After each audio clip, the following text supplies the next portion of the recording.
సహాయం ఎక్కడ నుండి వచ్చునో నీ అనుకొంటిని.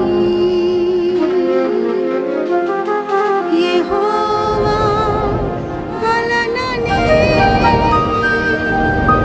సహాయము కలుగును. అందరికీ praise Lord. I hope you are all fine. And as our life is starting late for today, we are sorry for the inconvenience that is going about us. And now let us pray. Our pastor will pray for us and start our life. Praise Lord అండి. అందరూ బాగున్నారా? దేవునికి ప్రత్యేక మనం కనుక ఈరోజు ప్రార్థనతో కార్యక్రమం ప్రారంభించాము. మమ్మల్నిగా ప్రేమించిన పరలోకపు తండ్రి, మీ ఘనమైన పాదములకు వందనాలు, స్తుతులు, స్తోత్రాలు చెల్లిస్తాం. ఈ సమయం నీది, ఈ నిమిషం నీది ప్రభావ. ఈ కాలంలో ఎక్కడ దగ్గర గురుకున్న నామం ప్రార్థిస్తారు. మరి వారి మధ్య నడపాలని సెలవిచ్చిన దేవుడు ప్రభా. మరి మాకంటే ముందుగా ఇక్కడ మీరు నంది వందనాలు చూపిస్తున్నాం ప్రభా. ప్రతి గృహంలో మీరు నంది వందనాలు ప్రభా. పాడుచుండగా ఆరాధించగా వాక్యం చెప్పిన ఆశీస్సులు చట్టం మరుగుపరచుకోండి ప్రభా. మీరు మాతో మాట్లాడమని అడుగుచున్నాను తండ్రి. మీకు స్తోత్రం చేస్తాం. యేసయ్య పరిశుద్ధ నామమున ప్రార్థించి వేడుకొచ్చున్నాను తండ్రి. ఆమేన్, ఆమేన్. దేవుని పరిశుద్ధ నామానికి మహిమ కలుగును గాక. ఈ సమయం అందుకు పాటలు పాడుతూ యేసయ్య నామమును స్తుతిద్దాం.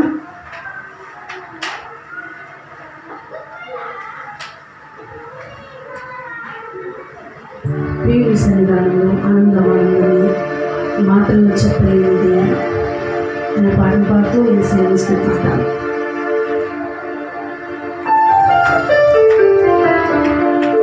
ప్రియుని సన్నిధానంలో ఆనందమానందమే మాటల్లో చెప్పలేనిది ప్రియుని సహవాసమే. అందరూ యేసయ్యను స్తుతిద్దాం.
స్తోత్రం కలుగును గాక.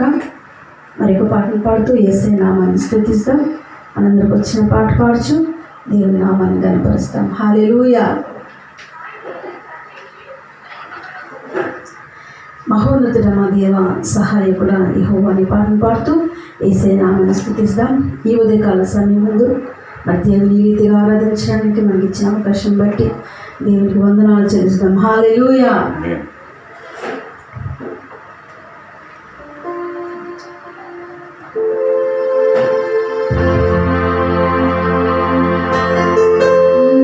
మహోన్నతుడా మా దేవా సహాయకుడా యెహోవా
ఈ సమయంలో మన మధ్య చిన్న పిల్లలు ఉన్నారండి, వారు వచ్చి ఒక ప్రత్యేకమైన పాటను పాడి వినిపిస్తారు.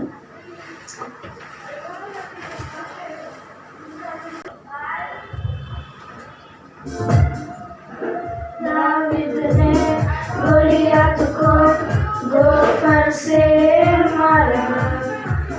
दाविद ने गोलियत को गोफर से मारा।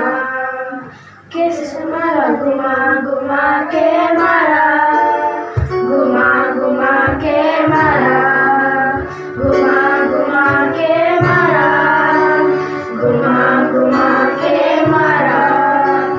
दाविद ने गोलियत को गोफर से मारा।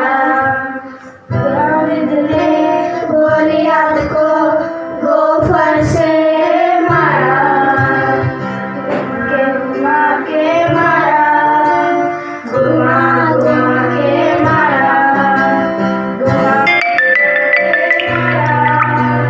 घुमा घुमा के मारा। एक नहीं, दो नहीं, तीन नहीं, चार नहीं। एक नहीं, दो नहीं, तीन नहीं, चार नहीं। पांच पत्थर नदी से उठाया, एक पत्थर से मारा। पांच पत्थर नदी से उठाया, एक पत्थर से मारा। घुमा घुमा के मारा, घुमा घुमा के मारा, घुमा घुमा के मारा, घुमा घुमा के मारा। ప్రైజ్ లార్డ్, హల్లెలూయా. దేవునికి స్తోత్రం కలుగును గాక. ఈ సమయంలో మనం ఆరాధన కార్యక్రమానికి వెళ్ళక ముందు ఈ పాటను పాడుతూ యేసయ్య నామాన్ని కనపరుస్తాం.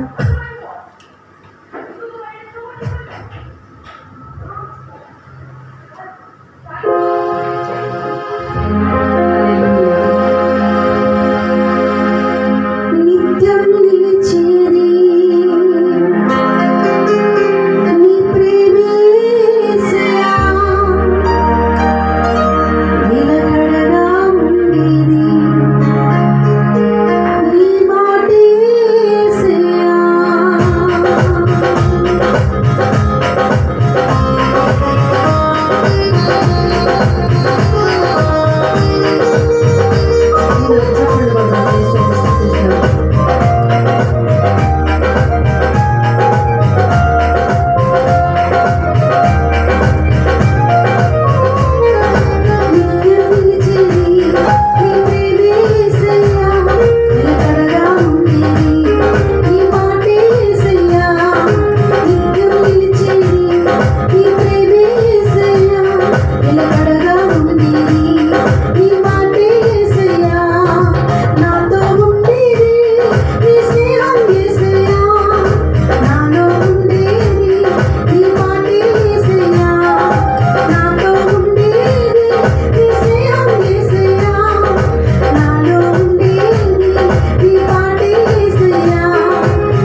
వందనాలు ప్రభు. నీ మాట నిలకడగా ఉండేది ప్రభు. నీ ప్రేమ శాశ్వతమైన ప్రేమ తండ్రి, నీకు స్తోత్రములు. ఉన్న చోటున మమ్మల్ని నీ పరిశుద్ధమైన నామానికి మహిమ కలుగుగాక. నన్ను ప్రేమించావు నాయన, నన్ను క్షమించావు తండ్రి, నన్ను రక్షించావు ప్రభు అంటూ యేసే ఆరాధిస్తాను. యేసు నీకు వందనాలు ప్రభు. ఏ యోగ్యత లేని నన్ను మమ్మల్ని నీ ప్రేమతో పెంచినావు, నీ ప్రేమతో కాచి కాపాడావు తండ్రి, నీకు స్తోత్రం అంటూ యేసయ్యను స్తుతిద్దాం. హల్లెలూయా.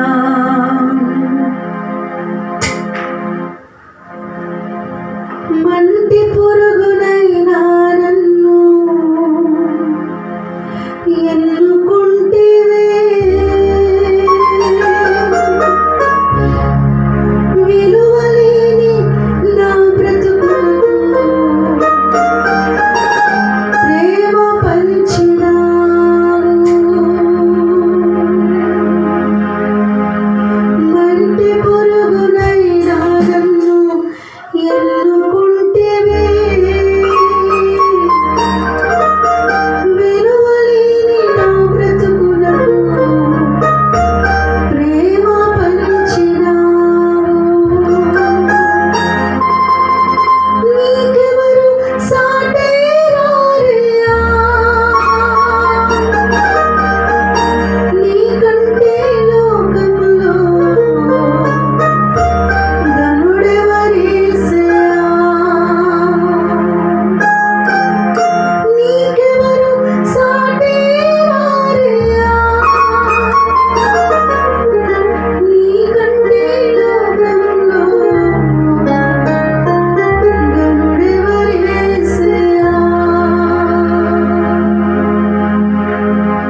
యేసయ్యా,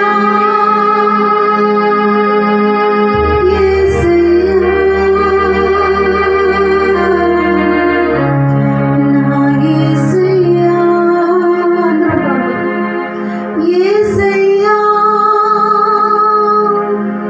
యేసయ్యా, నా యేసయ్యా. నిందులకు ఈ ప్రేమ నాపై ఎంతో గొప్ప ఈ ప్రేమ నాపై వర్ణించలేను,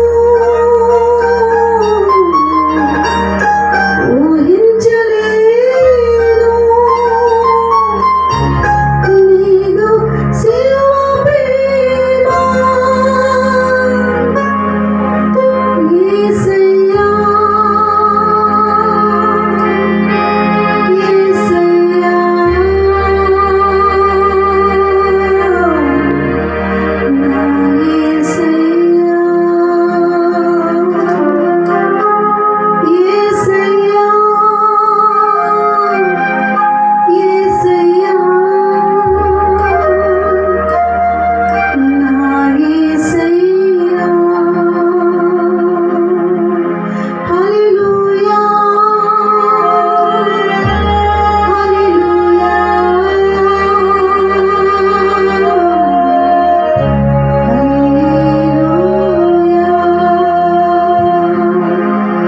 యేసయ్యా, యేసయ్యా,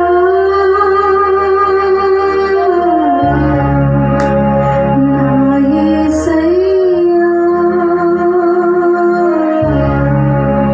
నా యేసయ్యా,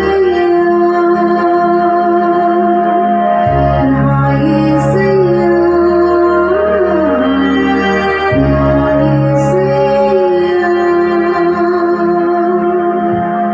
యేసయ్యా, నీకు వందనాలు ప్రభు. ఈ సహాయ స్థితిలో ఉన్న మమ్మల్ని ప్రేమించావు తండ్రి అంటూ ప్రార్థించుకున్నాం. మమ్మల్నిగా ప్రేమించిన పనులకు తండ్రి ఈ ఘనమైన పాదములకు వందనాలు స్థితులు చెల్లిస్తున్నాం. ఏ యోగ్యత లేని మమ్మల్ని ప్రేమించావు, ఏ ప్రేమ రాకుండా మా గృహాలను కంచి వేశావు తండ్రి, నీకు స్తోత్రం. అయ్యా నీకు స్తోత్రం చెల్లిస్తాం. ప్రతి ఒక్క బలహీనత మారి కాళ్ళ కింద పెట్టినావు నాయన, నీకు స్తోత్రం. నిన్ను అయ్యా నీ కృపలోనే సమస్తము సాధ్యము దేవానికి స్తోత్రములు. ఈ ఉదయకాల సమయంలోనైనా నేను నీ యొక్క సన్నిధిలో స్తుతించడానికి ప్రభావ మీరు మాకు ఇచ్చిన మహా గొప్ప సమయాన్ని బట్టి వందనాలు చేస్తున్నాను. కూడా వచ్చిన ప్రతి ఒక్క బిడ్డని దీవించండి ప్రభా. వారి గృహాలు ఏ బలహీనత ఉందో ప్రభా సమస్తం ఎరిగిన దేవుడవు తండ్రి, వారికి సహాయం చేసి నడిపించండి. యేసు నామములో స్వస్థత కలుగునుగాక, విడుదల కలుగునుగాక, సమస్తం వారికి సమకూర్చి జరిగించబడునుగాక అని ప్రార్థిస్తున్నాను. దేవుడి కాల సమయంలో ప్రభా మా ఆరాధనంతా ద్వారా మనం పొందుకుంటాము. చూస్తున్న ప్రతి ఒక్క బిడ్డ హృదయాన్ని మీరు మార్చండి ప్రభా. చూస్తున్న ప్రతి ఒక్క హృదయాన్ని మీరు తాకండి నాన్న. నీ కృపలో సహాయం చేయండి. వారు ఏది అడిగినా మీకు వారికి దయచేయమని ప్రార్థిస్తున్నాను ప్రభా. మీకు వందనాలు చేస్తున్నాను. యథాస్థుల ద్వారా మీరు మాతో మాట్లాడి ప్రభా నీ కృపలో మమ్మల్ని అందరినీ భద్రపరచమని ప్రార్థిస్తున్నాను. యేసయ్య పరిశుద్ధ నామమున ప్రార్థించి వెళ్ళుకొంచున్నాము తండ్రి. ఆమేన్, ఆమేన్. దేవుని పరిశుద్ధ నామానికి మహిమ కలుగును గాక. ఈ ఆరాధన కార్యక్రమంలో దేవుడు ప్రత్యేకంగా కృపచేత నడిపించినందుకు వందనాలు చెల్లిస్తున్నాం. ఈ సమయంలో మరి సిస్టర్ ఎస్తేర్ గారు వచ్చి మరి కీర్తనలో నుంచి వాక్యాన్ని చదివి 91 కీర్తన చదివి వినిపిస్తారు. దయచేసి మీ గృహాల్లో కూడా మీరు బైబిల్ తెరిచి 91 కీర్తనను మనందరం కలిసి చదువుతూ యేసయ్య నామాన్ని కనపరుస్తాం. The scripture reading is taken from Psalms 91, which is my favorite verse, and there is a lot of promises over here. And each and every promise is like God speaking to us. So let's start. He who dwells in the shelter of Most High will rest in the shadow of Almighty. I say of the Lord, He is my refuge and fortress, my God in whom I trust. Surely He will save you from the fowler's snare and from deadly pestilence.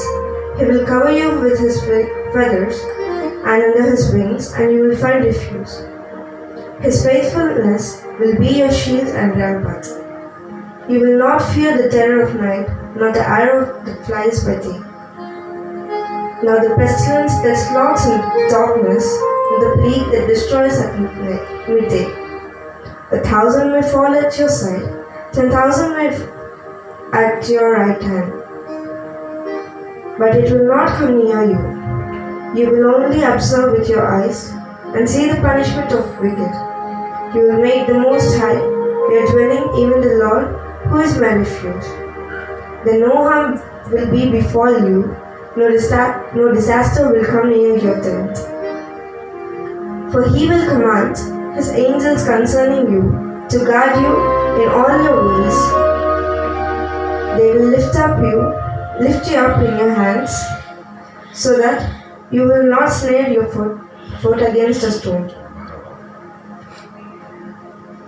You will tread upon a lion and a cobra. You will trample the great lion and serpent.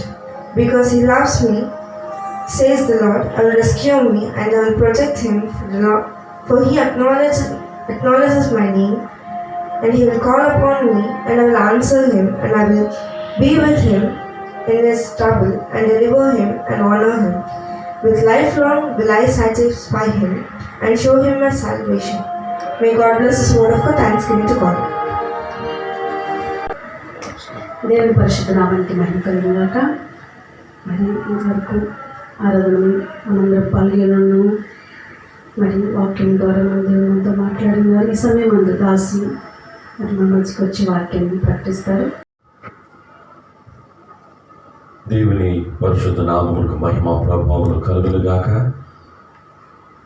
యేసయ్య ఇచ్చినటువంటి మంచి సమయాన్ని బట్టి మరోసారి మీ అందరికీ ప్రభు యేసుక్రీస్తు నామములో శుభాభివందనాలు తెలియజేస్తున్నామండి. ఇంతవరకు చక్కని ఆరాధనతో దేవుని నామాన్ని కనపరిచారు. సండే స్కూల్ బిడ్డల ద్వారా మరి చక్కని బిడ్డల ద్వారా చక్కని పాటను పాడి వినిపించున్నారు. అందుకు మహిమ కలుగునుగా. ఈ సమయంలో మరి సంఘ బిడ్డలుగా మన మధ్యలో మరి కుమారుడు ఆశీష్ ఉన్నాడండి.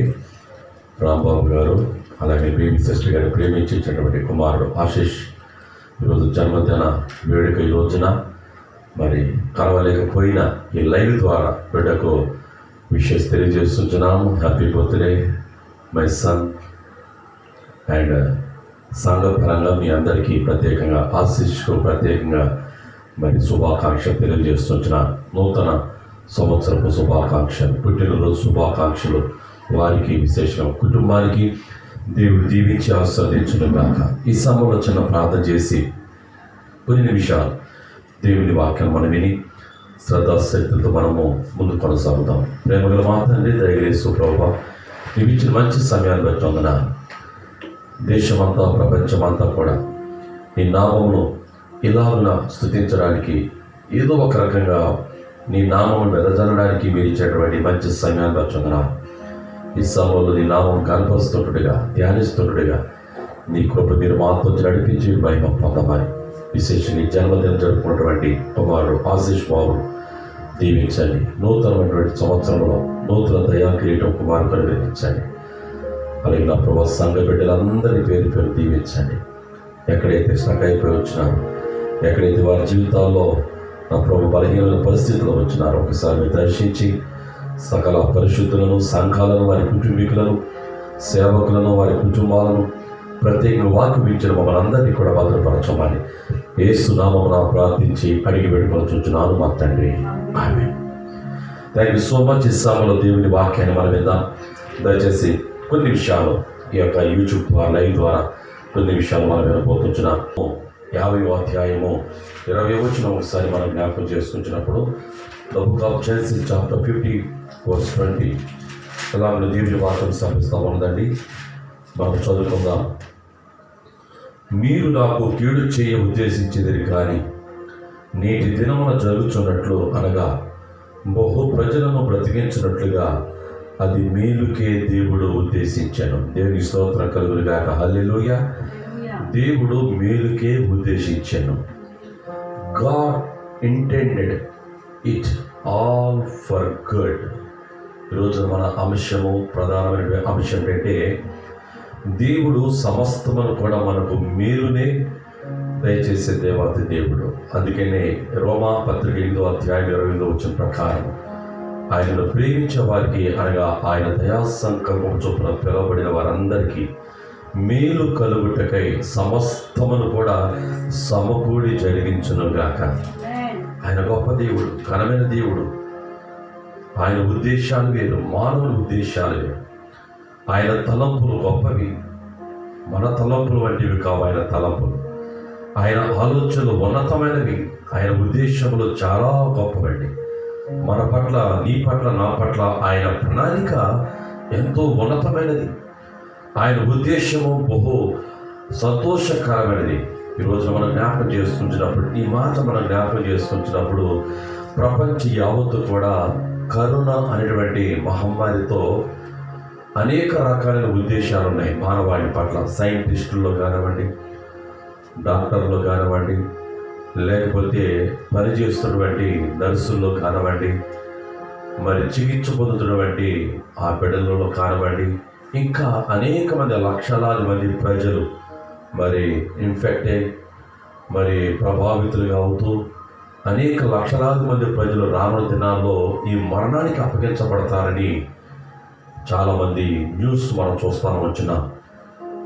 ఈ యొక్క మరణాపాకరమైన దినాలలో, ఆపత్కాలంలో 46వ కీర్తన ప్రకారము ఆయన నమ్ముకొనదగిన సహాయకుడు. ఎప్పుడు తెలుసండి? ఆపత్కాలములలో ఆయన నమ్ముకొనదగిన సహాయకుడు. ఈ రోజున మనము ఆలోచన చేస్తున్నప్పుడు, ఎందుకు ఈ మాట యోసేపు తన జీవితంలో ఎందుకు పలికాడు అని ఆలోచన చేసినప్పుడు ఎన్నో మాటలు మనం గమనించవచ్చు. తన చిన్న వయసులోనే తండ్రి చేత ప్రేమించినటువంటి యోసేపు, బహు ఘనముగా ప్రేమించబడుతున్నటువంటి యోసేపులో తన కుటుంబంలో నుండి ఒక అసూయ అనేది ఎదురవడం మనం చూడవచ్చు. ఈరోజున బిడ్డల మధ్యలో కూడా రకరకాలైనటువంటి అసూయలు వస్తూ వచ్చాయి. అది లేదండి, ఇది లేదని, అన్నదమ్ముల మధ్యలో, అక్క చెల్లెల మధ్యలో, రకరకాల బంధువుల మధ్యలో చిన్న పెద్ద తేడా లేకుండా కొన్ని సందర్భాల్లో ఇటువంటి తారతమ్యాలు అనేది చాలా సహజమే. ఇవి ఉదయానికి వస్తాయి, సాయంకాలం వెళ్ళిపోతుంటాయి.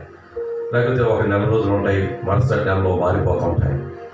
కానీ యోసేపు జీవితంలో ఎలా ఉండదంటే తన జీవితం అంతా కూడా ఇక వీడు కనపడకూడదు, వీడు ఇక్కడ ఉండకూడదు, వీడిని చంపేయాలి, వీడిని అమ్మివేయాలి అనేటువంటి సహోదరులే వారి అన్నదమ్ములే, వారి తోటి సహోదరులే మరి చిన్నవాడిని యోసేపును తండ్రి ప్రేమించడం చూసి సహించలేక, తండ్రి ప్రేమించడం చూసి ఓర్వలేక అసూయ చేత 37వ అధ్యాయంలో, ఆదికాండము 37వ అధ్యాయంలో ఆ మాటను మీరు గమనంగా చేసుకోవచ్చండి.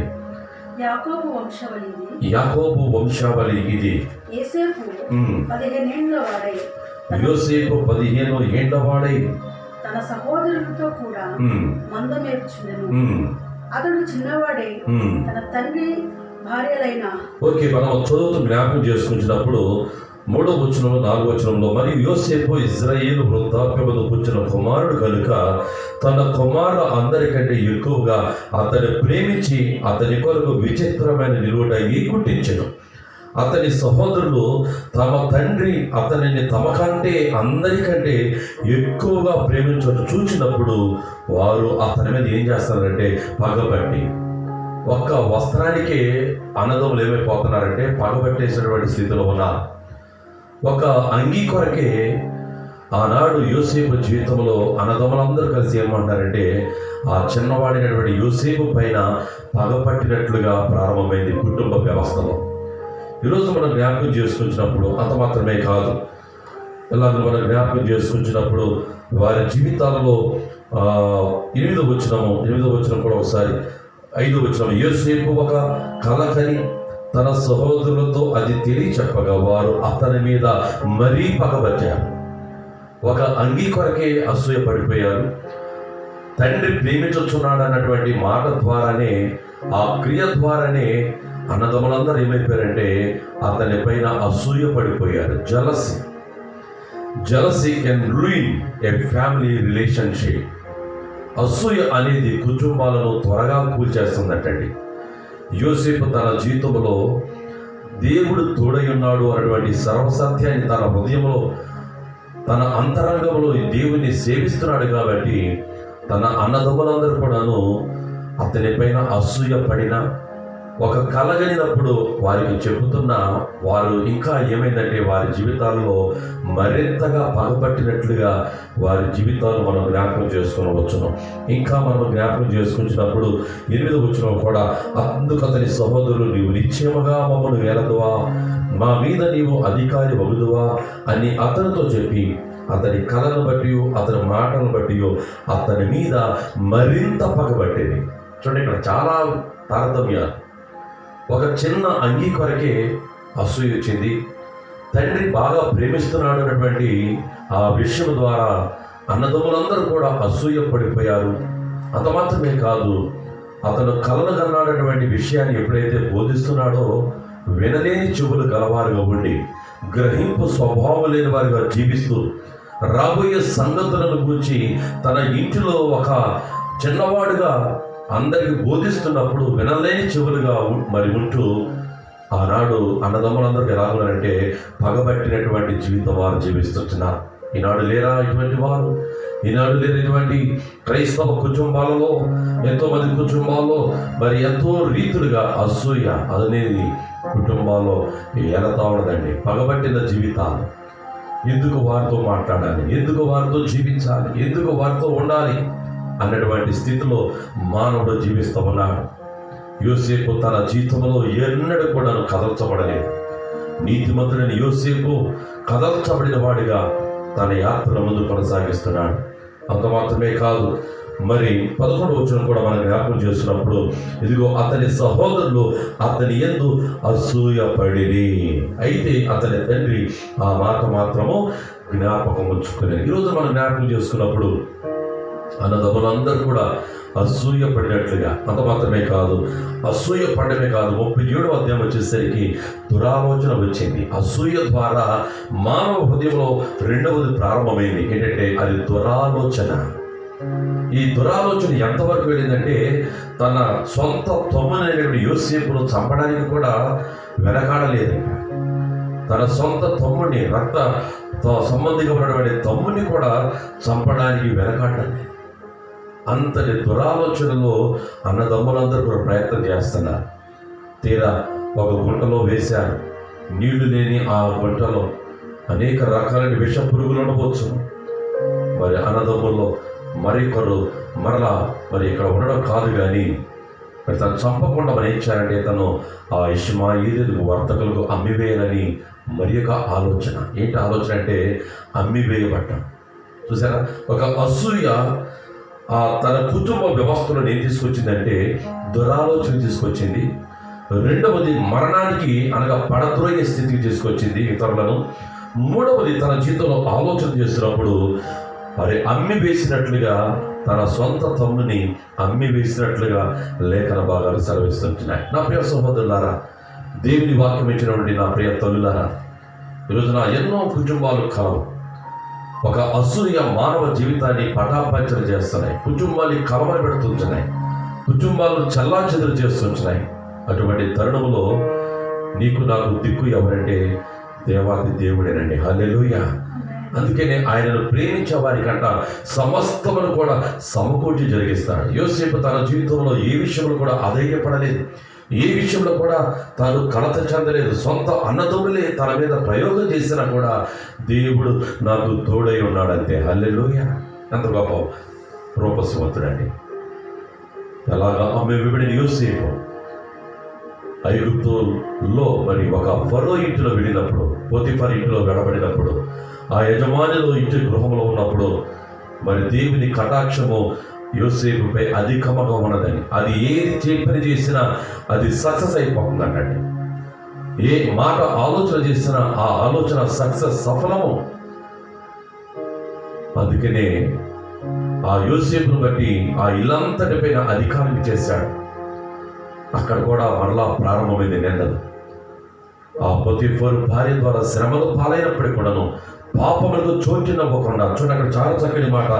ఎప్పుడైతే 39వ అధ్యాయము మరి 11వ వచనం ఒకసారి మనం జ్ఞాపకం చేసుకొచ్చినప్పుడు, ఇదిగో 9వ వచనం అండి, ఈ ఇంటిలో నాకంటే పైన ఎవడు లేడు, నీవు అతని భార్యమైనందున నిన్ను తప్ప మరి దేనిని నాకు అప్పగింపై ఉండలేదు. కాబట్టి నేను ఎట్లు ఎంత ఘోరమైన దుష్కార్యము చేసి దేవునికి విరోధముగా పాపము కట్టుకొందును అని ఒక యజమానురాలు భార్య మరి ఆమె ఆ యోసేపును, చిన్నవాడైన యోసేపును, దేవుని యందు భయభక్తులు కలుగుతున్న యోసేపును అప్పటికే మరి కుటుంబము ద్వారా వెలుగుపడ్డాడు, త్రోసివేయబడ్డాడు, అమ్మివేయబడ్డాడు, గుంటలో పడద్రోయబడ్డాడు.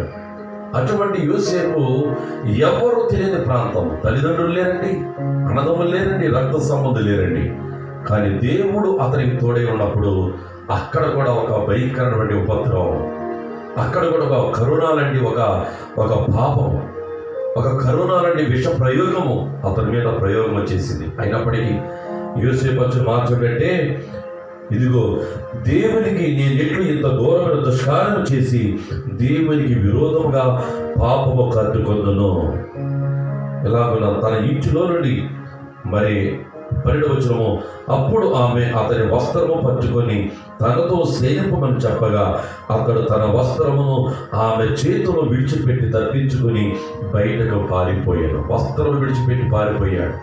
అవకాశాలు వచ్చినా, ఎన్నో అవకాశాలు వచ్చినా కూడా దానిని సద్వినియోగం చేసుకున్నటువంటి స్థితిలో యోసేపు లేడు. ఒక గొప్ప అవకాశము కలిగిందని సంబరపడలేదు. తన జీవితంలో తన వస్త్రము పోయినా పర్వాలేదు, కానీ తన పవిత్రతను కాపాడుకున్నటువంటి యోసేపు తన వస్త్రము విడిచిపెట్టిన, తన పైన నింద వేసి ఎక్కడికి వెళ్ళినా పర్వాలేదు, కానీ దేవునికి ఆది కాండము తన అన్నదమ్ములు కూడా ఎలాగ చూశారంటే 45వ అధ్యాయం చూడండి ఒకసారి. ఆది వ్యతిరేకంగా నేను ఏ దుష్కార్యం నేను చేయను. అక్కడ నుండి పారిపోయిన యోసేపు తన జీవితంలో చివరకు చెరసాలలో వేయించబడ్డాడు. చేయడానికి కార్యములకు చెరసాల వేయించబడిన, ఇలాగ మనం జ్ఞాపకం చేసుకున్నప్పుడు చివరికి చెరసాల నుండి కూడా దేవాది దేవుడు ఒక రాజుగా, ఒక ప్రధానిగా, ఒక ఉన్నతమైనటువంటి స్థితిలో ఆ దేశానికి, కరువులో ఉన్నటువంటి ఆ సామ్రాజ్యానికి దేవుడు ఒక ఉన్నతమైన కుమారుడిగా నిలబెట్టాడు. కారణం ఏంటి తెలుసా? దేవుడు అతనికి తోడై ఉండేది కనుక. ఎప్పుడైతే కనాను దేశంలో కరువు వచ్చిందో, తల్లిదండ్రులు కూడా కరువు తాండవిస్తున్నారు, అన్నదమ్ములు కూడా కరువులో అల్లాడిపోతున్న దినాలలో పలానా ఐగుప్తులో ధాన్యం ఉండదని విన్నారు. సమాచారం వచ్చింది. వెంటనే వెళ్ళినప్పుడు వారికి ధాన్యం నింపుకోవడం, యోసేపును గుర్తుపట్టలేని స్థితిలో వారు ఉన్నప్పుడు ఏ చేతులైతే యోసేపును గొంతులు వేశాయో, ఏ చేతులైతే ఆ యొక్క తీసివేసి పడద్రోయబడ్డం, దుష్కార్య దురాలోచన చేయబడిందో ఆ చేతులే ఆ ధాన్యమును తీసుకోవడానికి పరిగెత్తుకుంటూ వచ్చాయండి. నా ప్రియ సహోదరి సహోదరులారా, ఈరోజు మనం అర్థం చేసుకుంటున్నప్పుడు యోసేపు మాత్రము 45వ అధ్యాయము 5వ వచనం ఒకసారి మనం జ్ఞాపకం చేసుకుందాం. ఆది కాండము 45వ అధ్యాయము 5వ వచనం అండి.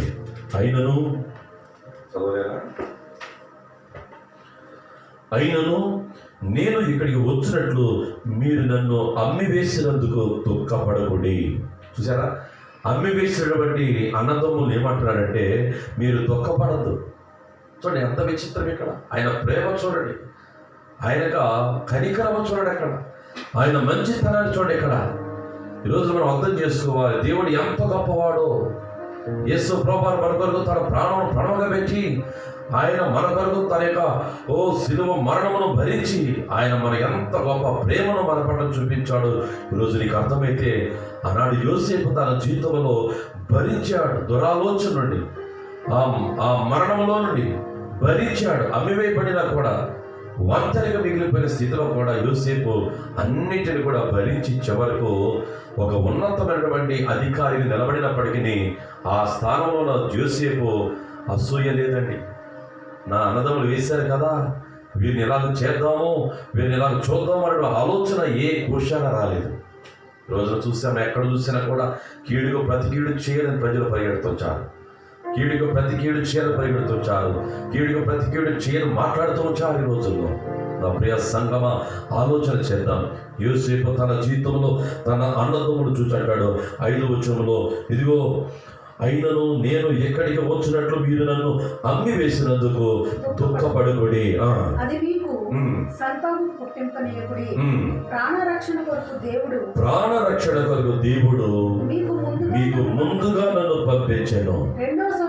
2 సంవత్సరముల నుండి కరువు దేశంలో ఉన్నది, సేద్యమైనను కోతమైనను లేని సంవత్సరములు ఇంకా 5 వచ్చును. మిమ్మల్ని ఆశ్చర్యముగా రక్షించి దేశంలో మిమ్మల్ని శేషముగా నిలబెట్టుకును, ప్రాణముతో కాపాడుటకును శేషముగా కాపాడు దేవుడు మీకు ముందుగా నన్ను పంపించను. కాబట్టి దేవుడే గాని మీరు నన్ను ఎక్కడికి పంపలేదు. దేవునికి స్తోత్రం కలుగును గాక. హల్లెలూయా. కీడు చేసినటువంటి అన్నదమ్ములను ఏమని మాట్లాడుతున్నాడంటే, దేవుడే నన్ను పంపెను, దేవుడే నన్ను హెచ్చించెను, దేవుడే నన్ను కాపాడెను, దేవుడే నాకు తోడై ఉండెను. మీరు నన్ను హింసించారు, మీరు నన్ను త్రోసివేశారు, మీరు నన్ను దురాలోచన చేశారు, అసూయపడ్డారు. అయినా ఇబ్బంది పడమాకండి, కలవరపడమాకండి. మీరు కాదు చేసింది, దేవుడే మీ పట్ల అలాగున ఆలోచన లేదా కార్యములు జరిగించి మీకంటే ముందుగా దేవుడు ముందుగా నన్ను ఇక్కడికి పంపించడానికి దేవుడే. హల్లెలూయా, హల్లెలూయా. చూడండి, ఇక్కడ ఆయన ఉద్దేశాలు వేరు, ఆయన ఉద్దేశాలు వేరు. ముందుగానే రక్షించుకున్నాడు, ముందుగానే సిద్ధపాటు చేశాడు. అందుకంటాడు ఆ మాట, ఇదిగో 50వ అధ్యాయము 20వ వచనం వచ్చిన మాట ఏంటంటే, ఇదిగో యోసేపు మీరు భయపడవద్దు, నేను దేవుని స్థానమందు ఉన్నానా, మీరు నాకు ఏం చేశారంటే కీడు చేయ ఉద్దేశించారు కానీ, చక్కని మాట, మీరు నాకు కీడు చేయ ఉద్దేశించింది కానీ అది నాకు ఇప్పుడు ఎలాగ మారిందంటే అది మేలుకే. ఎందుకు? ప్రజలను బ్రతికించినట్లుగా మనమందరం బ్రతకాలి, మనమందరము మనతో పాటు దేశం అంతా కూడా హాయిగా బ్రతకాలంటే నేను శ్రమల పాలవ్వాలి, నేను విడిచిపెట్టబడాలి, నేను పడద్రోయబడాలి, నేను అమ్మివేయబడాలి. ఇది దేవుని ఉద్దేశమై ఉన్నది. హల్లెలూయా. మీరు కాదండి, దేవుని ప్రణాళికలో ఆయన ఉద్దేశంలో ముందుగానే దేవుడే నన్ను ఇక్కడికి పంపించి ఈ సామ్రాజ్యానికి ఒక గొప్ప రాజుగా, అధికారిగా, ఏ ప్రాంతంలో ఎక్కడ ఉన్నప్పటికీ మరి నా దగ్గరకు వచ్చేటట్లుగా దేవుడే మేలు చేశాను. మీరు అనుకున్నారు నేను కీడు చేశానని మీరు అనుకోవచ్చు, కానీ దేవుడే నాకు అది మేలుగా చేశాను. దేవునికి స్తోత్రం కలుగును గాక. హల్లెలూయా. చెప్తామండి హల్లెలూయా. ఇలాగ బైబిల్ గ్రంథంలో అనేకమైన అంశాలు నేను క్లుప్తంగా 4-5 మాటలు చెప్పి నేను ముగించాలి ఇష్టపడుతున్నాను. దావీదు కూడా తన జీవితంలో, బైబిల్ గ్రంథం దావీదు కూడా తన జీవితంలో సౌలు ఎన్నో సందర్భాలు మరి అతన్ని తరుముకుంటూ వెంబడిస్తూ చంపుదామన్నటువంటి అసూయ అతనిని కూడా అసూయ చేసింది. ఎందుకు తెలుసా? దావీదులకు 10,000 మంది కొలది జయమని పలకడం, సౌలు రాజులకు 1000 కొలది ప్రజలు జయమని పలకడం అనేటువంటి ఆ యొక్క వార్త ఎప్పుడైతే వారి యొక్క చెవులలో పడిందో సౌలు అప్పటి నుండి ఇదిగో ఈ దావీదును చంపుదామని ప్రయత్నం చేస్తూ వచ్చాడు. అందుకనే అటువంటి సమయంలో దావీదును చంపగోరి అరణ్యానికి తరిమినప్పటికీ దావీదును పరీక్షిస్తూ దేవుడు ఇశ్రాయేలు గద్దె ఎక్కేంత వరకు కూడాను, సామ్రాజ్యం ఎక్కేంత వరకు కూడాను మరి సిద్ధపరుస్తూ, ఆయనను స్థిరపరుస్తూ తగిన కాల సమయమందు దేవుడు దేశానికి రాజుగా నియమించాడు. ప్రియులారా హల్లెలూయా. కీడుల్లో నుండి మేలు అనుగ్రహించాడు. ఒకవైపు కీడు తరుముకుండా వస్తుంది సౌలు ద్వారా, ఒకవైపు కీడు ఉపద్రవములాగా ఉప్పెనలాగా తరుముకుండా వస్తుంది దావీదుని బట్టి. కానీ ఆ సమయంలో దేవాది దేవుడు దావీదు జీవముగల దేవుని ఆరాధించేవాడు కాబట్టి అతని యొక్క విశ్వాసము తన జీవితంలో ఎంతవరకు తీసుకొచ్చిందంటే అరణ్యములోకి తీసుకొని పోయాడు. సిద్ధపాటు చేస్తామన్నాడు. దేశానికి రాజుగా నిర్మించడానికి సిద్ధం చేయడానికి ఎన్నో రకాలైనటువంటి ఉపద్రవాలు ఎదురైన చివరకు ఆ కీడును తప్పించబడి దేశానికి రాజుగా మరి దావీదుని బట్టి మనం చూస్తూ వచ్చినాం. నా ప్రియ తల్లి, నా ప్రియ కుమారుడు, ఈరోజు మనం అర్థం చేసుకుంటున్నప్పుడు అనేకమైన సందర్భాల్లో ఆనాడు యోసేపు తన సొంత ఇంటి వారి ద్వారా వచ్చినటువంటి వాటి ద్వారా దేవుని యందు భయభక్తులు కలిగిన వాడుగా జీవను పొందుకున్నాడు. అలాగే దావీదు కూడా జీవగల దేవుని దయ్యంతో వర్ధిల్లుచు చివరకు దేశానికి రాజుగా మార్చబడ్డాడు. మరి యోబును బట్టి మనం జ్ఞాపకం చేసుకుంటున్నప్పుడు తన జీవితంలో ఊజు దేశమునందు మరి అంతటి చక్కని భక్తిపరుడు ఎక్కడా లేడని, న్యాయవంతుడని, ఆస్తిపరుడని, ఆ దేశంలో అతని వంటి వాడు ఎక్కడ లేడని బైబిల్ గ్రంథం సెలవిస్తా ఉన్నది.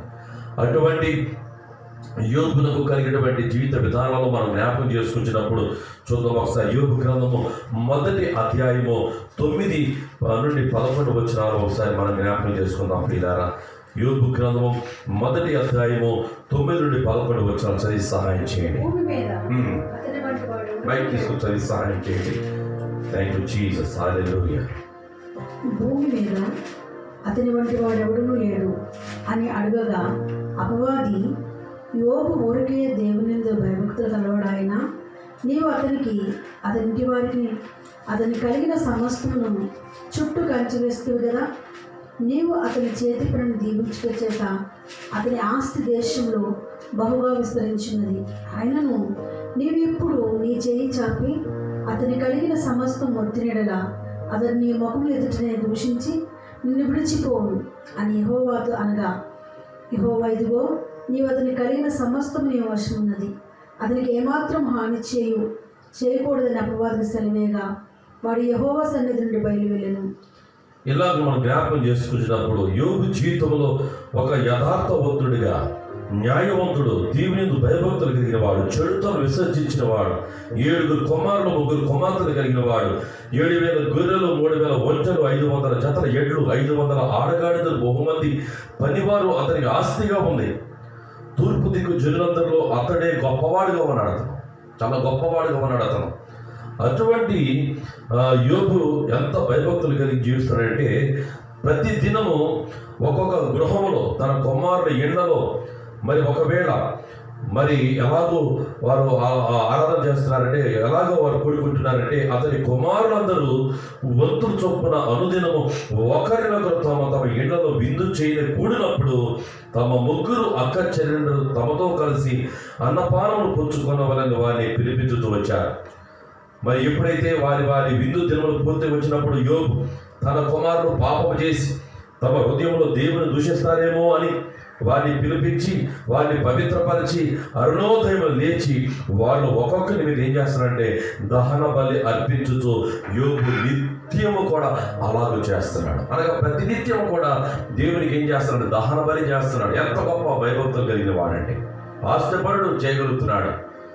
తన కుమారుల కొరకు, తన కుమార్తెల కొరకు, తన కుటుంబం కొరకు మరి ఏ కార్యాలు చేస్తున్నాడంటే దహన బలి, ప్రతినిత్యము దహన బలి అర్పిస్తున్నటువంటి యోబు జీవితంలో రానివచ్చింది ఒక ఉపద్రవం. ఇదిగో సాతాను ద్వారా, అతని కుతంత్రముల ద్వారా దేవుడే అతనికి సాతానుకు పర్మిషన్ ఇవ్వడం మనం చూడవచ్చును. యోబు జీవితంలో అన్ని కోల్పోయాడు, అంతా కోల్పోయాడు, సమస్తమును కోల్పోయాడు. కుమారులు, కుమార్తెలు, ఆస్తి, అంతస్తు, అందము అన్ని కూడా కోల్పోయాడు. చివరికి భార్యతో దేవుడు మరి అన్యాయం చేయలేదని యోబు ఎంతో చక్కగా మాట్లాడతాడు. చూడండి ఒకసారి ఈ సంగతులలో ఏ విషయమందైనను యోబు ఏ పాపమును కూడా చేయలేదని, దేవుడు అన్యాయం చేశాడని మాట మాత్రము మాట్లాడలేదు. ఈరోజు మనం జ్ఞాపకం చేసుకుంటున్నప్పుడు ఎందుకండి కరోనా, ఎందుకండి వైరస్, మీ దేవుడు ఏం చేశాడు అన్నటువంటి ఆ అన్యాయపు మాటలు వస్తున్నాయి. కానీ దేవునికి సమీపంగా ఉంటూ మరి సత్ప్రవర్తన కలిగిన వారుగా జీవించలేక, యథార్థవంతులుగా జీవించలేక, యేసుక్రీస్తు ప్రభుని నోటితో ఒప్పుకోలేక, హృదయమును ఆలోచన చేయలేక మానవులు అలాగే ఉండిపోతున్నారు. ఎందుకు వచ్చిన మీ దేవుడు గొప్పవాడైతే దీనిని తీసివేయించాలన్నటువంటి అజ్ఞానపు మాటలు ఈరోజున మాట్లాడుతున్నారు. ఈరోజు అంటే దేవుడు ఉగ్రతానికి కాదు, కానీ ఇదిగో నీలో దేవుని ఎందుకు రావాలి, ఆయన మహిమ కొరకు అన్ని కూడా నీకు మేలు జరిగించాలని. ఏంటండి మేలు? దీని ద్వారా నాకు మేలు ఏం కలుగుతుందో మీరు ఆలోచన చేయవచ్చు. మనం ఆలోచన చేస్తున్నప్పుడు యోబు తన జీవితం అంతటిలో కూడా ఇదిగో అన్ని సర్వం పోయినా కూడా మరి దేవుని ఎందు భయభక్తులు కలిగిన వాడిగా జీవించాడే. కానీ ఏ విషయంలో కూడా తన నోటి మాట నుండి ఏ అన్యాయపు మాటలు దేవుడు చేశాడని పలకలేదు. చివరికి తన భక్తి, తన జీవిత విధానము, తన విశ్వాసము, తన ధైర్యము, తనకున్నటువంటి భక్తి జీవిత విధానము చివరకు దాదాపుగా 42వ అధ్యాయంలో వచ్చేసరికి ఇదిగో ఎంతో భయంకరమైన జీవిత వ్యవస్థ నుండి మరి చెల్ల పెంకులతో మరి తన దేహాన్ని పోక్కునే స్థితిలోకి వచ్చేసాడంట. భార్య కూడా ఇంకా చావరాదా అన్నటువంటి మాటలకు వచ్చేసిందంట. అప్పుడు కూడా మూర్ఖురాలు మాట్లాడు, నువ్వు మాట్లాడవద్దు, దేవుడు అన్యాయం చేశాడని అతడు మాట్లాడలేదని. నేను అంటాను, ఈ రోజున ఈ చిన్న వైరస్ వరకే గడగడలాడుతున్న ఈ ప్రపంచం, గవర్నమెంట్ అధికారులు చెప్తున్నప్పుడు కనీసము వారి నియమాలు పాటించని స్థితిలో మానవుడు పెరుగుతున్నాడంటే ఆత్మ సంబంధమైన దేవాతి దేవుడు, ఆ కనబడే అదృశ్య దేవాతి దేవుని యొక్క మాటలు ఎంతమంది పెడతారో ఆలోచన చేద్దాం. ఈ రోజున కనపడుతూ అనేకమైన అడ్వర్టైజ్మెంట్స్లో అధికారులు చెప్తున్నా కూడా మానవాళి పట్టించుకోవడం లేదు. కానీ ఆ దేవుడు నీ పట్ల, నా పట్ల తన కనికరం నుంచి ఇదిగో నిన్ను రక్షించడానికే, కీడంతటిలో కూడా మేలుగా మార్చడానికి దేవుడు సిద్ధంగా ఉన్నాడండి. హల్లెలూయా.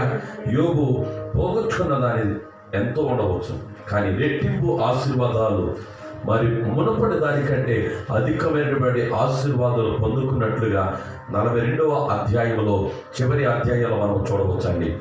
చూడమాట, యెహోవా యోబును మొదట ఆశీర్వదించిన దానికంటే మరి అధికముగా అతనిని ఆశీర్వదించాను. అతనికి 14,000 గొర్రెలను. చూడండి, తర్వాత చదువుకోండి. తన వారికి కుమార్తెలు కూడా ఎలా మారిపోయారంటే ఆ దేశమంతట యోబు కుమార్తెలంత సౌందర్యవంతులు మరి ఎక్కడా కూడా లేరు, కనబడలేదు. ఒక మిస్ యూనివర్స్ లాగా మారిపోయారు. అప్పుడు ఒక మిస్ యూనివర్స్ కార్యము మునపటి కానీ ఆ తరువాత దేవుడు బ్లెస్ చేసిన తర్వాత పోగొచ్చుకున్న దానికంటే అత్యధికంగా ఆశీర్వాదాలు అనుగ్రహించాడు. కీడులో నుండి మేలు దేవుడు దయచేశాడండి. ఎందుకు ఇలాగ జరిగింది, ఎందుకు ఇలాగ జరుగుతుంది అనడానికి, ప్రశ్నించడానికి ఏ ఒక్కరికి అధికారం లేదు. మనం ఆయన పిల్లలమంతే. ఈ లోకంలో జీవిస్తున్నాం, ఆయన కొరకు మనం జీవించాలని ప్రవేశపడుతున్నా. చివరికి ఒక మాట మనం చదువుకున్నాం. దానియేలు జీవితంలో కూడా మరి దుర్మార్గులు ఎన్నోసార్లు మట్టు పెట్టాలని చూశారు. దానియేలు గ్రంథం 6వ అధ్యాయంలో ఇలా మాటలు చదువుకున్నాం. తాను చేస్తున్నటువంటి ఆ ఉద్యోగ వ్యవస్థానంలో ఎన్నోసార్లు మట్టు పెట్టాలని ప్రయత్నించినప్పటికీ ముమ్మారు దేవునికి ప్రార్థిస్తూ, ముమ్మారు దేవుని స్తుతిస్తున్నటువంటి దానియేలు జీవితంలో చివరకు సింహపు బోనులో పడవేసినప్పటికీ మరి దానియేలును జీవముల దేవుడు అతను రక్షించాడు. సింహాలను నోడను ముగించినట్టుగా దేవుని వాక్యం సెలవిస్తూ ఉన్నది. ఆ కీడులో ఉన్నాడు దానియేలు. ఆ ఆఫీసులో ఉన్న పనిచేస్తున్న వారు, అధికారులు, ఆ సంస్థాన అధిపతులు అందరూ కూడా మరి అతని పైన కీడు తలపెట్టినారు. కానీ ఆ కీడు తలపెట్టినప్పటికీ కూడాను దానియేలు తన యొక్క ప్రార్థన అనే ఆయుధాన్ని వదిలిపెట్టలేదు. ప్రార్థన అనే విశ్వాస జీవితాన్ని వదిలిపెట్టలేదు. ముమ్మారు దేవుని ప్రార్థించేవాడిగా, ముమ్మారు దేవుని నామమును స్తుతించేవాడిగా దానియేలు ఉన్నాడు. కాబట్టి సింహాలను బోనులో పడవేసినటువంటి దానియేలు హాయిగా నిద్రిస్తున్నాడు. పడవేసినటువంటి రాజుకు లేకపోతే సైనికులకు మాత్రము నిద్ర పట్టడం లేదండి. దేవుని స్తోత్రం, హల్లెలూయా. ఈరోజు మనం ఆలోచన చేద్దాం. రాజున అనేకమైన సందర్భాల్లో కీడు అనే విషయాలు మరి మన మధ్యలో ఎదురవుతుంటున్నప్పటికీ దేవుడు మన పట్ల అది మేలుకే జరిగించును గాక. చివరికి పౌలు జీవితంలో, అపోస్తలుడైన పౌలు జీవితంలో కూడా ఎన్నో సందర్భాల్లో రాళ్లతో కొట్టబడడం, హింసించబడడం, కొరడాలతో కొట్టబడడం, అది మాత్రమే జైలు పాలవడం, ఇటువంటి పరిస్థితులు ఎన్నో సందర్భాలు పౌలు తన యొక్క సువార్త జీవిత విధానాల్లో మరి ఉన్నప్పుడు మరి క్రీస్తుని గురించినటువంటి ఈ యొక్క గొప్ప భాగ్యం ఎంతో గొప్పది అంటున్నాడు. చూడండి సార్, 2వ కొరింథీయులకు రాసిన పత్రిక 4వ అధ్యాయము 17-18 వచ్చిన చదువుకొని మనం ప్రార్థన చేసుకుందాం. The book of 2 Corinthians chapter 4 verse 17 and 18. మేము దృశ్యమైన వాటిని చూడక అదృశ్యమైన వాటిని నిదానించి చూస్తున్నాం కనుక క్షణమాత్రముందు మా చులకన శ్రమ కొరకు అంతకంతకు 2 కొరింథీయులకు రాసిన పత్రిక నేను చూద్దాను, గమనించండి. 4వ అధ్యాయము 14 వచ్చిన కనుక మాట్లాడుతున్నాడు. విశ్వసించదని కనుక నేను మాట్లాడితిని అని వ్రాయబడిన ప్రకారము అతి విశ్వాసంతో కూడిన ఆత్మ గలవారమై ప్రభుని యేసును లేపినవాడు యేసుతో మమ్మను కూడా లేపి మీతో కూడా తన ఎదుట నిలవబెట్టినని ఎరిగి మేమును విశ్వసించుతున్నాము కనుక మేము మాట్లాడుచున్నాము. రాళ్లతో కొట్టబడ్డాడు, నిందల పాలయ్యాడు, జైలు పాలయ్యాడు ఎన్నో సందర్భాల్లో. అయినప్పటికీ అంటున్న మాట ఏంటంటే, ఇదిగో ప్రభుని యేసును లేపినవాడు యేసుతో మమ్మను కూడా లేపగల సమర్థుడు, అందుకని విశ్వసిస్తున్నాము కనుక మేము మాట్లాడుచున్నాము. కావున మేము అధైర్యపడము. మా బాహ్య పురుషుడు కృషించుచున్నాము, అంతర్య పురుషుడు దినదినం ఎలా ఉన్నాడంటే నూతన పరచబడుచున్నాడు. దేవునికి స్తోత్రం, హల్లెలూయా. ఈ నూతన ఈ యొక్క బాహ్యమైన శరీరము అనేక రకాల వైరస్ల ద్వారా మరి కృషించుకోవచ్చును, కానీ మరి ఆత్మ సంబంధముగా అంతరంగ పురుషుడు బహు నూతనంగా ఉండాలంటే మన జీవితాల్లో ఇదిగో ఒక మాట నమ్మాలి. ప్రభువైన యేసును లేపినవాడు యేసుతో మమ్మను కూడా లేపుతాడనే విశ్వాసం మనలో ఉండనే గాక. గొప్ప వాక్యం అండి. ఇదిగో అంతర్య పురుషుడు దినదినము నూతన పరచబడుచున్నాడు. మేము దృశ్యమైన వాటిని చూడక అదృశ్యమైన వాటిని నిదానించి చూస్తున్నాము కనుక క్షణమాత్రముండు ఈ చులకని శ్రమ మా కొరకు అంతకంతకు ఎక్కువగా నిత్యమైన మహిమ భారములు కలుగు చేయుచున్నది. క్షణమాత్రముండు ఈ చులకని శ్రమ అంటున్నాడు. పడాలతో పడుతున్నా కూడా, హింసించబడుతున్నా కూడా, వేదన పడుతున్నా కూడా, ఓడలో ప్రయాణం చేస్తున్న అనేకమైన సందర్భాల్లో మునిగిపోతున్న సందర్భాలు ఉన్నప్పటికీ కూడాను, ఆహారం లేని స్థితిలో ఉన్నప్పటికీ తన జీవితం వచ్చిన మాట ఏంటి, ఇవన్నీ కూడా క్షణమాత్రముండు చులకని శ్రమ. దేనికి స్తోత్రం అని చెప్పండి, హల్లెలూయా. ఈ కరోనా క్షణమాత్రముండే చులకని శ్రమని మీరు అనుకోండి. అధైర్యపడవద్దు, అధైర్యపడడం అవసరం లేదు. చివరిగా 12వ అధ్యాయము 10 వచనము 2వ కొరింథీయులకు రాసిన పత్రిక 12వ అధ్యాయము 10 వచనం చదువుకుందాం. నేను ఎప్పుడు బలహీనుడను అప్పుడే బలవంతుడను. నేను ఎప్పుడు బలహీనుడను అప్పుడే బలవంతుడు కనుక క్రీస్తు నిమిత్తము నాకు కలిగిన బలహీనతల్లోనూ నిందలలోను ఇబ్బందులలోను హింసలలోను ఉపద్రవంలో నేనేం చేస్తానంటే సంతోషించుతున్నాను. మనదా సంతోషం? లోకమంతా నిరాశ నిస్పృహ, లోకమంతా ఏమైపోతున్నాం అనేటువంటి ఉపద్రవం ద్వారా, కీడు అనేటువంటి ఉపద్రవం, కరోనా అనే ఉపద్రవం ఉండడం ద్వారా సంతోషం మాయమైపోయింది. ఎవరింట్లో వాళ్ళు తలుపులేసి బంధించబడిపోయారు. ప్రక్కన ఉన్న ఇంట్లో వారితో కూడా మరి మాట్లాడలేని స్థితి అయిపోయింది. కారణం ఏంటి?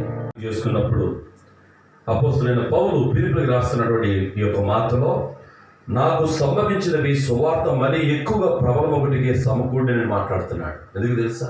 ఆయన బలం ఎవరైనా గ్రహించాడంటే ఆయన కొరకు, నా కొరకు, మన కొరకు ప్రాణం ఇచ్చిన యేసుని గమనించాడు. సువార్త మరీ ఇంకా ఎక్కువగా ప్రబలడానికి ఈ ఉపద్రవమని మాట్లాడుతున్నాడు. అందరూ కూడా ఇది విశేష ధైర్యం తెలుసుకున్నారని మాట్లాడుతున్నాడు. విశేష ధైర్యం ఉందని మాట్లాడుతున్నాడు. బోధించగల శక్తిని దేవుడు ఇస్తున్నాడు, దేవుడు ఇచ్చాడు, మరి విశేష ధైర్యం తెచ్చుకున్నారని దేవుని వాక్యం సెలవిస్తూ ఉన్నది. నా ప్రియ సహోదరి సహోదరులారా, ఈ మధ్యాహ్న కాల సమయంలో దేవుని వాక్యం ఇచ్చిన మీరు, మీ కుటుంబీకులు లాక్డౌన్ నేను ఏమి చేయలేదు. లాక్డౌన్ టైంలో మరింత విశేషమైనటువంటి ఆదరణ, బోధించే ఆ యొక్క ఆలోచన, సువార్త చెప్పే ఆ ఆలోచన, ఇతరులకు మేలు చేయాలనే ఆలోచన, కీడు తలపెట్టాలని అదే ఉపద్రవంలో మునిగిపోకుండా ఆ కీడు వెనక నాకు మేలు నా దేవుని ద్వారా నువ్వు గమనించినట్లయితే దేవుడు నిన్ను ఉన్నతమైన స్థితిలో దేవుడు నేను హెచ్చించడానికి ఆయన సిద్ధంగా ఉన్నాడు. ఒక యోసేపు వలె, ఒక దావీదు వలె, ఒక దానియేలు వలె, ఒక షడ్రక మేషక అబేద్నెగోల వలె ఈనాడు మనం చూస్తున్నాం. ఇదిగో ఒక పౌలు వలె దేవుని సన్నిధిలో మనం జీవించాలని ప్రవేశపడుతున్నాడు. అటువంటి జీవితం జీవించాలంటే దేవుని వాక్యం అనుసరిస్తూ దేవుని సన్నిధిలో మరి విశ్వాసమును కాపాడుకుంటూ మరి ముందు కొనసాగాలని ఈ యొక్క మాట నేను ముగించుతున్నాను. ప్రతిదినము ఆయన చర్చ్ రామంతపూర్ నుండి ప్రత్యేకమైనటువంటి ఒక కాన్ఫరెన్స్ కాల్ మీ కొరకు ఏర్పాటు చేయబడింది. సరిగా మధ్యాహ్నం 1 గంట నుండి 2 గంటల వరకు అందరూ కలిసి స్తుతించి, ఆరాధించి, ప్రార్థించి గొప్ప గొప్ప వాక్యాలు మనం వినబోతున్నాం. గొప్ప గొప్ప దేవుని యొక్క ఆరాధన మనం వినబోతున్నాం. అందరూ కలిసి ఆరాధించడం ద్వారా కార్యాలు జరుగును గాక. అందుకనే సంఘముగా కూడి ప్రార్థన చేద్దాం. మీరందరూ కాన్ఫరెన్స్ కాల్కు కనెక్ట్ అవ్వండి. చాలామంది చదువుకున్న వారు కూడా ఇక మాకు రావడం లేదని చెప్తున్నారు. కాబట్టి మీరు కనెక్ట్ అవ్వండి, ప్రయత్నం చేయండి. దేవుని సన్నిధిలో ప్రార్థన పూర్వక సిద్ధపడండి. దేవుని మిమ్మల్ని దీవించును గాక. ఈ సమయంలో చిన్న ప్రార్థన చేసి నేను ముగిస్తాను. చిన్న ప్రార్థన చేస్తాను. ప్రేమగల మా తండ్రి దయచేసి యేసుక్రీస్తు ప్రభువా, నీవు ఇచ్చినటువంటి చక్కని సమయాన్ని బట్టి వందనాలు. ఈ రోజున మరి టెక్నికల్గా కొన్ని సమస్యలు వచ్చినప్పటికీ లైవ్ ప్రోగ్రాం అందించడానికి ఈ రీతిని మీరు ఏర్పాటు చేసిన ఏర్పాటును బట్టి వందనాలు. నాయనా, మీరు చేయడానికి ఎప్పుడు ఉంటావు ప్రభు. నీవు మమ్మల్ని ఎప్పుడు కూడా మంచి స్థితిలో ఉంచడానికి నీ ఉద్దేశాలు ఉంటాయి నాయన.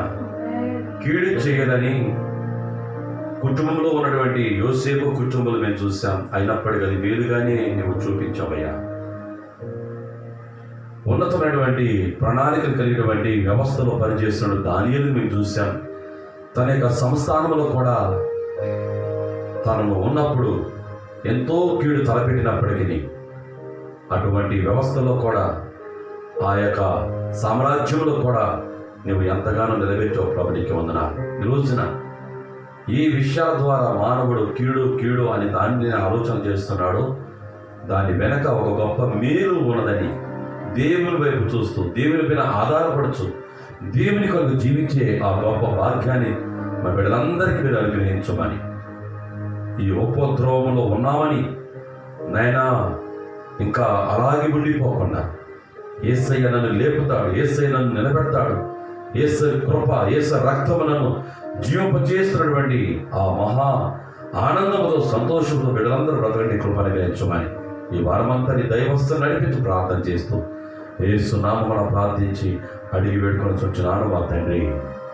Thank you so much. మీ అందరికీ వందనాలండి. దేవుడు మిమ్మల్ని దీవించును గాక. దేవుడు మీ కుటుంబాలను, మీ బంధువులను, స్నేహితులను సమస్తమును కూడా దీవించి ఆశీర్వదించును గాక. అందరూ కూడా శ్రద్ధాశక్తితో విన్నారు కాబట్టి దేవుడు మీ అందరికీ కూడా ఈ వాక్యం ద్వారా మేలు కలుగును గాక. Thank you so much. God bless you. Tomorrow we'll meet again in conference call 1 to 2 o'clock.